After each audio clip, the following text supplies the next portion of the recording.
Good morning, Brew Daily Show. I'm Neal Freyman. And I'm Toby Howell. Today, President Trump said he'll remove Fed Governor Lisa Cook. But can he do that? Then why are dining rooms disappearing from homes? It's Tuesday, August 26th. Let's ride.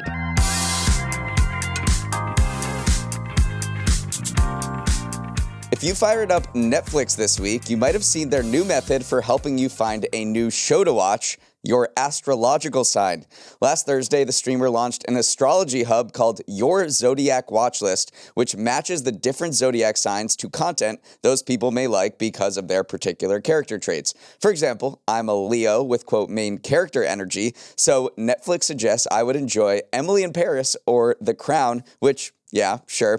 Toby would love to have been in the room where they came up with this idea. Someone definitely floated it as a joke, and then everyone else was like, wait, that's secretly incredible. It's an incredible idea, but I do want to go through who got the best recommendations and who got the worst. Let's start with the worst. Definitely Aquarius, who Netflix considers oddballs, quirky, and outsiders, and then pitched them content about aliens and sci-fi, including Venom, The Last Dance. So not only are Aquarians assumed to be weird, but Netflix also thinks they have awful taste in movies. I think the best is either Sagittarians, who get adventure content like Lost, The Witcher, and Jurassic Park, or the total other side of the spectrum, Cancers get more emotional recommendations like Gilmore Girls, Ginny and Georgia, and Grey's Anatomy. I'm a Pisces, which apparently means I'm a dreamer and hopeless romantic. So I got A Star is Born, XO Kitty, and Groundhog Day.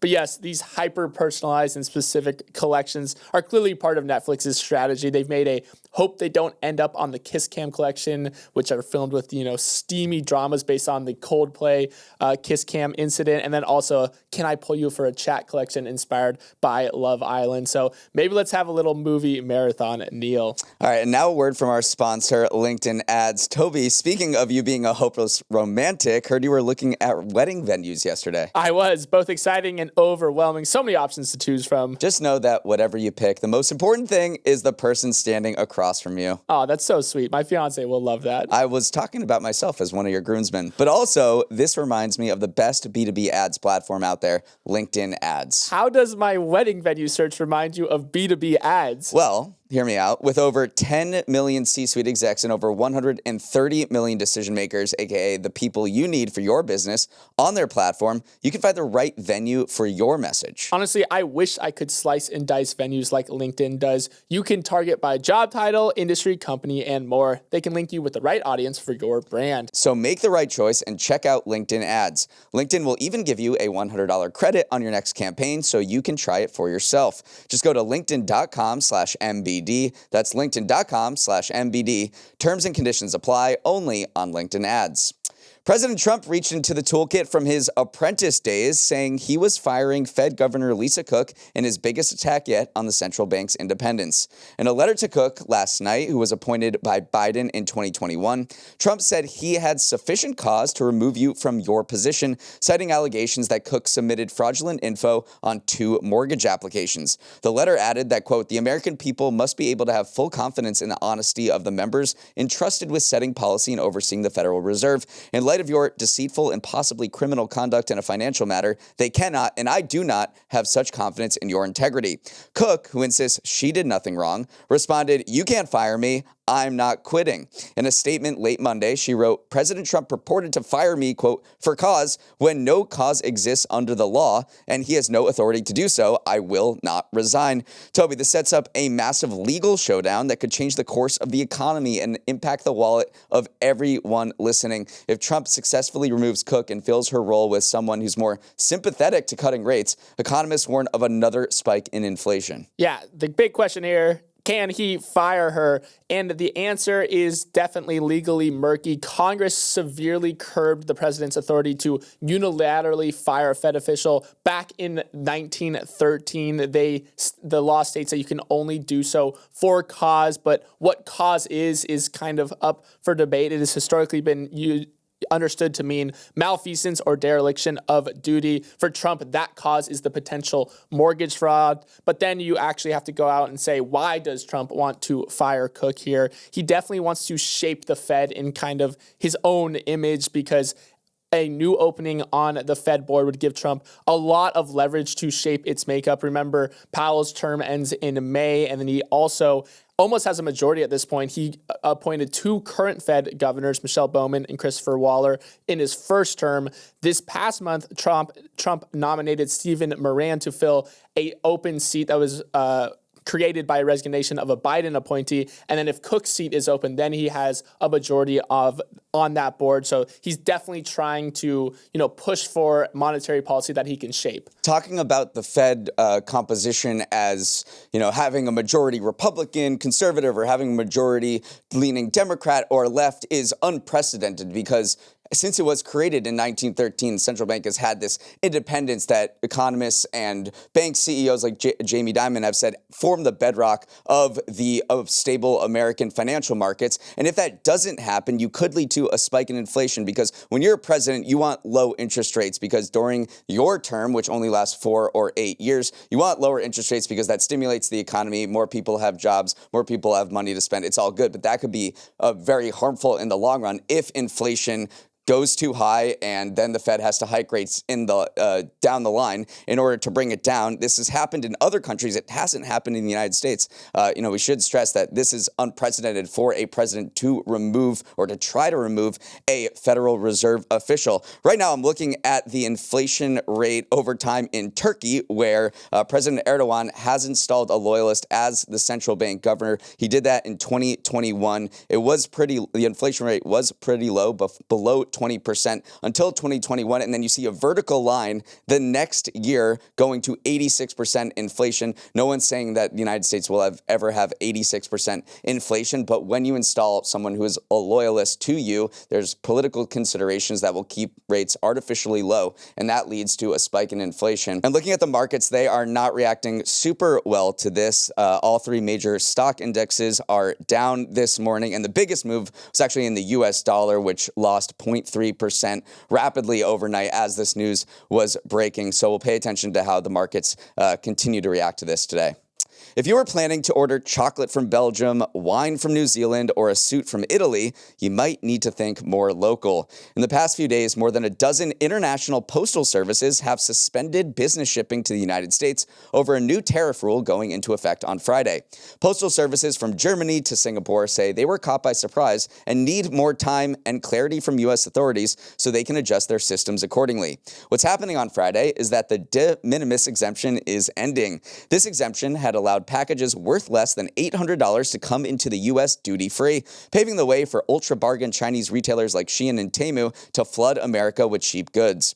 In May, the Trump administration ended the de minimis exemption for China and Hong Kong, a major blow to Shein and Temu, which were forced to raise prices. And on Friday, the exemption will go away for the rest of the world, which is what all these postal services are responding to. Going forward, shipments from businesses under $800 will be subject to country-specific tariffs. For instance, that's 15% for the EU and 20% for Vietnam. How long these suspensions last, we don't know, but it shows how tariffs aren't just affecting huge companies importing cargo on container ships, but mom and pop businesses all over the world sending smaller parcels, and those smaller parcels make up the bulk of stuff arriving in the U.S. De minimis shipments account for over 90% of all cargo that enters the country. Yeah, there is a massive amount of these smaller packages entering the U.S. 1.36 billion shipments annually. That adds up to 4 million packages a day. So this is not just affecting Shein and Temu hauls. It's affecting everyone because it's literally 90% of packages that are arriving on your doorstep.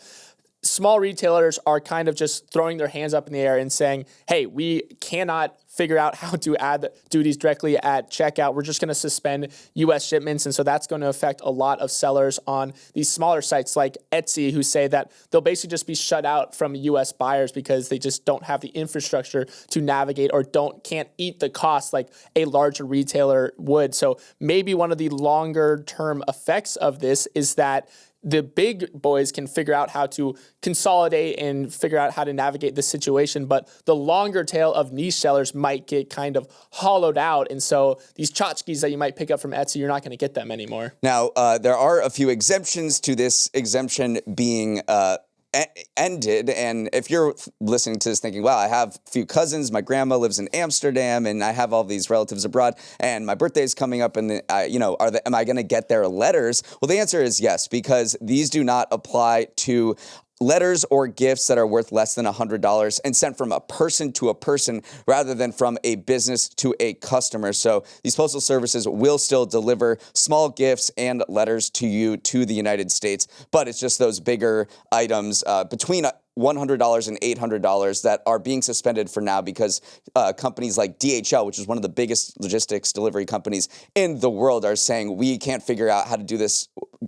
We can't do this paperwork. Essentially, it's not that the costs are too high; it's just that there's too much paperwork, and they can't figure out how to work it out in their back-end Excel systems. And I do think that you will see some loopholes start to emerge, maybe mislabeling some shipments as gifts. That's one thing that industry watchers... Mislabeling. Right, exactly. Or you just start smuggling, or there's just a gray area of imports, or maybe you do start to see Shein and Temu start to set up fulfillment centers in the U.S. Temu has already said they are doing that if you order in the U.S., you will get goods from U.S. sellers, which, again, they can do, but maybe a smaller business absolutely cannot do. And then the final thing that is going to shake out here is that it does put a lot of inflationary pressure on the bottom of the market. Wealthy consumers probably won't feel this because they're not shopping as much at Shein and Temu, but low and middle income Americans who did rely on Shein and Temu will definitely feel this. So in that case, it's almost a regressive tax because these tariffs are going to fall the hardest on the people less likely to be able to absorb higher costs. So that's just, from the consumer perspective, another reason why this is going to be very impactful. Okay, I'm going to need everyone to pour themselves a big cup of joe before hearing this next piece of news because it's about a massive coffee deal. Yesterday, American drinks giant Keurig Dr. Pepper said it would buy Amsterdam-based coffee company JDE Peet's for a latte of money, more than $18 billion, the latest shakeup in a rapidly consolidating food industry. Let's talk about the main characters here. Keurig Dr. Pepper, no surprise here, is the company that slings Keurig K-Cups and cold drinks like Dr. Pepper, 7-Up, Snapple, and Hawaiian Punch. It's a conglomerate formed by a mega merger in 2018 between Keurig Green Mountain and Dr. Pepper Snapple. The company it's acquiring, JDE Peet's, is a globe-spanning hot drinks behemoth, owning nearly 50 coffee and tea brands around the world, including Peet's Coffee. The acquisition is just the start of a bigger transformation. Once the deal is completed, Keurig Dr. Pepper is going to split its business in two. One is going to be focused on refreshment beverages like sodas, juices, energy drinks, and the other on coffee. The coffee business will be the world's second largest behind Nestle and will actually become the #1 pure play coffee company anywhere on the globe.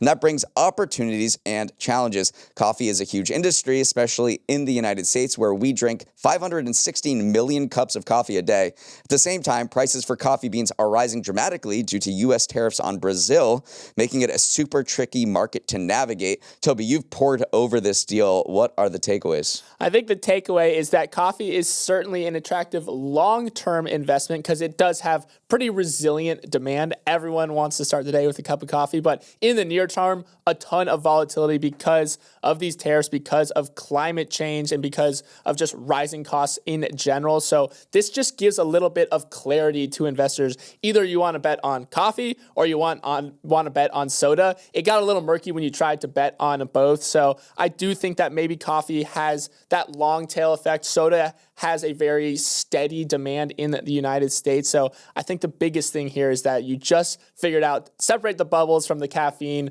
although I guess there's caffeine in soda as well. Just give some clarity around this. Well, if you look in the past few years, I know you said coffee is maybe the better long-term investment, but since this mega merger was completed in 2018, the Dr. Pepper part of this company was doing a lot better than the Keurig part of this company. Just look at these earnings last quarter. This company said its U.S. beverage sales were up nearly 11% from a year earlier, and that's because Dr. Pepper has rolled out all these new types of flavors like Dr. Pepper Blackberry and Cherry, and people are loving it. And then in terms of coffee sales, well, they were completely flat in Q2. There was higher prices for K-Cups, and there was less demand for that. So this company is going once they acquire Peet's, is going to separate out its coffee business from its beverage business. And typically you might think that coffee is a growing it would grow faster than soda, which people are shying away from. But Dr. Pepper is just a behemoth. It's the #2 most popular soda in the United States after Coke. It's ahead of Pepsi. It's confusing because like the company's name is Keurig Dr. Pepper, but the Dr. Pepper itself is absolutely killing it. But we should zoom out to the entire food industry where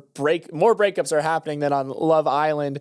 Not the only major food company going through a breakup. Kellogg spinned off its snack company Kellanova from its cereal branch WK Kellogg in 2023. Then last year, Mars bought Kellanova, and then in July, Ferrero says it intends to buy WK Kellogg's. Kraft Heinz is also reportedly planning a similar separation. So everywhere you look are mergers and then demergers and then remergers.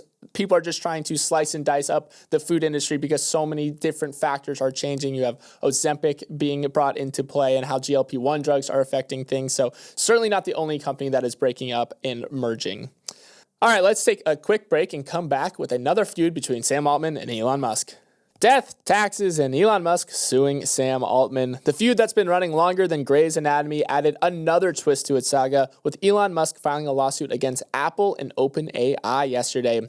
This time, Musk is accusing the two companies of illegally colluding against his company, XAI, a crusade he first vented about in a social media rant last week, calling out Apple's alleged refusal to feature Grok or X in its App Store.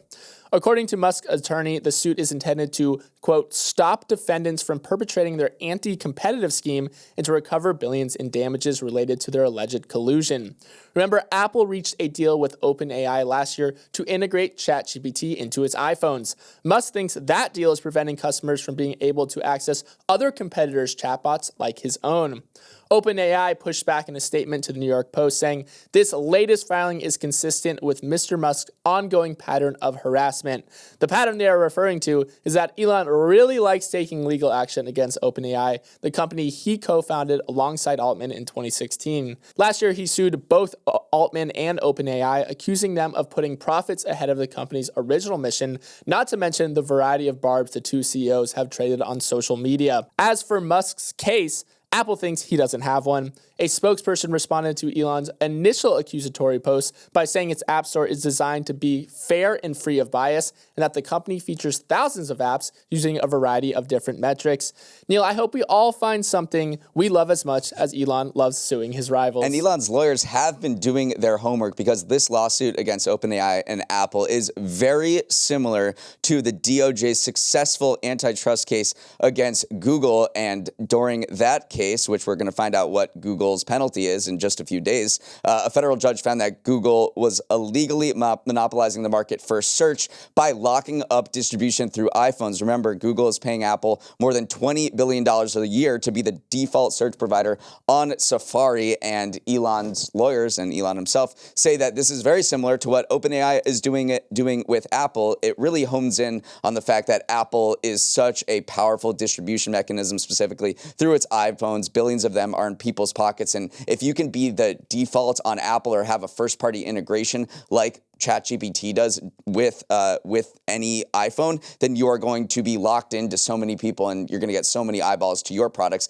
at the expense of competitors. That's their allegation. Yeah, at the one hand, that decision to integrate it could inhibit rivalry, could inhibit innovation in the AI industry. But then if you look at how people reacted to this, a lot of people pointed out the fact that, Elon, you're wrong in the sense that no app can reach the top of the App Store. That was his main gripe. That was the initial thrust of the lawsuit, because a lot of them said that, hey, DeepSeek, remember your rival AI company, that made it to #1 on the App Store. Perplexity, another AI company, made it to #1 on the App Store after Apple announced their OpenAI partnership. So in that case, a lot of people in community notes, even under the posts that Elon was putting out on his own social media platform X, were saying, buddy, you're wrong here. That being said, though, this does mirror a Justice Department case that they did bring against Apple. They sued Apple in a New Jersey federal court in March. Apple lost a bid to dismiss that case. So there's almost two things going on here where you're saying, definitely wrong, Elon. Someone else has made it to the top of the App Store, but you actually may have an anti-competitive case here, according to the Justice Department. Moving on, welcome back to another edition of Toby's Trends, the segment where I spelunk into the business world to find a trend you can impress your aloof teenage children with. And today's trend is all about disappearing dining rooms. No, that's not a horrible escape room spin-off concept. Nearly 80% of designers for new home communities say formal dining rooms are less important than they were last year, according to a report analyzed by Axios. And according to Realtor.com, only 25% of listings even mention a dining room these days. It's not that Ozempic has made everyone stop eating. Buyers are instead looking for more versatile ways to use their precious square footage. Formal dining rooms have almost been eliminated from our design vocabulary, said the report by John Burns Research and Consulting and Pro Builder magazine. What's taking their place are flex rooms that can serve multiple purposes, like being converted to an office or an extra bedroom.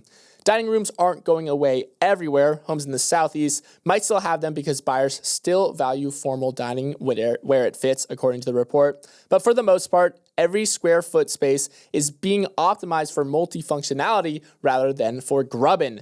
Neal, all I'm hearing is I could have avoided a lot of dining room table grillings from my parents if we never had a dining room. Oh, I say good riddance to the dining room, because in my home, when we got a nicer dining room, the playroom was the thing that went, and I had very fond memories of playing in that particular room, and now it's just this, place where we eat on very few occasions, and I think in this time of unaffordable housing, you want to maximize every single square foot in your home, and the dining room is seen as maybe one of the more expendable parts of the home, where you're not going in there every single day. You're going in there for special occasions, and when you can't afford a huge house and you can afford a smaller house, every square inch counts. And that's why I think we're seeing the decline of the dining room. Now, you did mention the Southeast. I was looking at Southern Living magazine, and they also were mentioning that they were talking about the dining room, but they had a different spin. They said that the dining room is having a moment again, and across the South, homeowners and designers are falling back in love with this classic room. So it might be a little bit of a regional variation here. There's definitely a pendulum when it comes to home design, where certain things come into play and then certain things go out of style. But I do think that the kitchen is becoming more of a central place. Supersized kitchens are both a meeting place and an eating place, but also a status symbol. It's not so much a fancy chandelier hanging over a table. It's more if you have a giant island or, just a big stove range or something like that, open shelving, kitchen decor. That is a bigger part of your house and what you want to invest in more so than the dining room, which again, may be a trend. It may switch back. And then potentially generational differences. A lot of younger people are living alone these days, so there's not starting families as quickly. So why do you need a full dining room?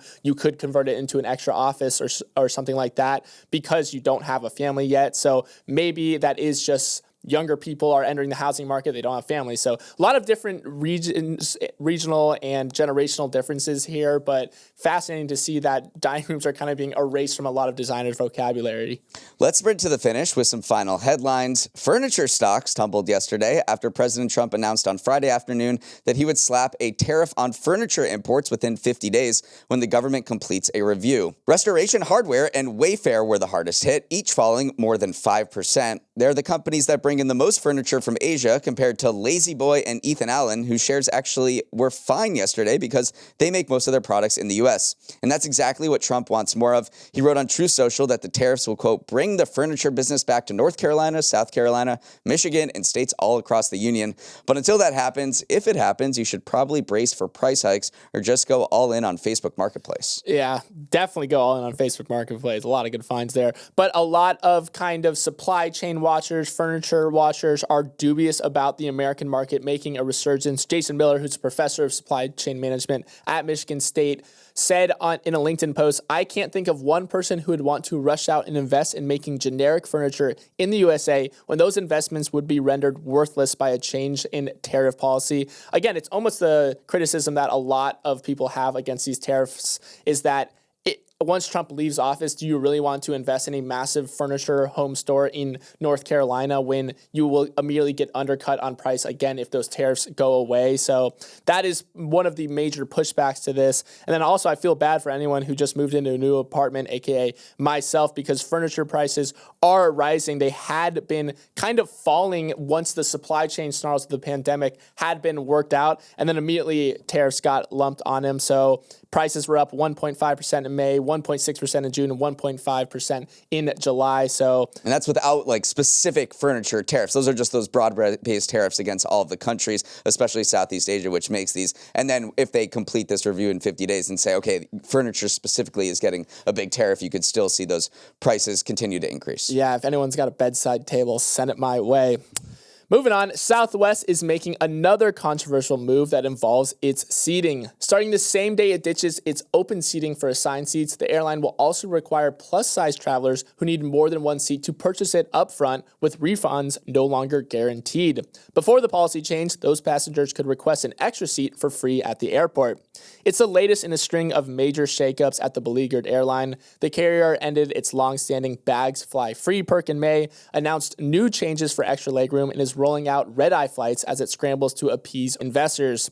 It is looking less like the quirky budget airline people loved and more like every other nickel and diamond carrier, and customers aren't happy about it, Neal. Southwest seems to be shredding any remaining goodwill it had with its customers because it just needs to make money to please these investors. And it put itself in this position through just having bad business performance for a few years, where it has to make these sacrifices for sales. And it reminds me of another company that's been going through it recently, Cracker Barrel. Cracker Barrel changed its logo. It also upset a lot of longtime customers like Southwest has done, and there was a lot of outrage this past week. It has responded for the first time. The company wrote that if the last few days have showed us anything, it's how deeply people care about Cracker Barrel. We're truly grateful for your heartfelt voices. You've also shown us that we could have done a better job sharing who we are and who will always will be. They said that Uncle Herschel, that old guy who they removed from the logo, will stick around. He's going to be a part of the family. He'll appear on road signs and inside the store as well. I wonder if Southwest is watching Cracker Barrel's PR team to see how they should respond. Finally, Mr. Wonderful found a deal he really, really likes, and he didn't even ask for royalties. Over the weekend, Shark Tank investor Kevin O'Leary linked up with two others to buy a Kobe Bryant Michael Jordan sports card for $12.9 million, making it the most expensive trading card sold at auction in history. The previous record holder, a 1952 Topps Mickey Mantle card, sold for $12.6 million in August 2022. O'Leary told CNBC that he views trading cards as no different than any other investment asset class like Bitcoin, Ethereum, and gold. It's going to be a part of an index that I'm going to continue to grow along with my partners, he said. And others feel similarly. Trading cards from Pokemon to sports have been surging in interest alongside other collectibles like bobbleheads and Labubus. Target recently said that trading card sales are up 70% this year and will be a billion-dollar business by the end of 2025. Yeah, it's not just Target. Walmart Marketplace said trading card sales soared 200% between February of last year and June of this year. Pokemon's card sales specifically grew 10x year over year. eBay said that trading card sales have surged for 10 straight quarters now. So, knock Kevin O'Leary, knock Mr. Wonderful all you want, but he definitely is looking at this as an asset class and saying, holy moly, it's no different from something like real estate or my Bitcoin holdings. I see it appreciating over time. Might as well buy these one-of-one cards, which is why that specific card just fetched such a high price. So, I got to dig through my basement and see if I got any Pokemon cards left over. That is all the time we have. Thanks so much for starting your morning with us, and have a wonderful Tuesday. If you have any thoughts or feedback on today's show, send a note to Morning Brew Daily at morningbrew.com. Let's roll the credits. Emily Milliron is our executive producer. Raymond Liu is our producer. Our associate producers are Olivia Graham and Olivia Lake. Hair and Makeup is snagging a PSL, which is officially being released this morning. Devin Emery is our president, and our show is a production of Morning Brew. Great show today, Neal. Let's run it back tomorrow.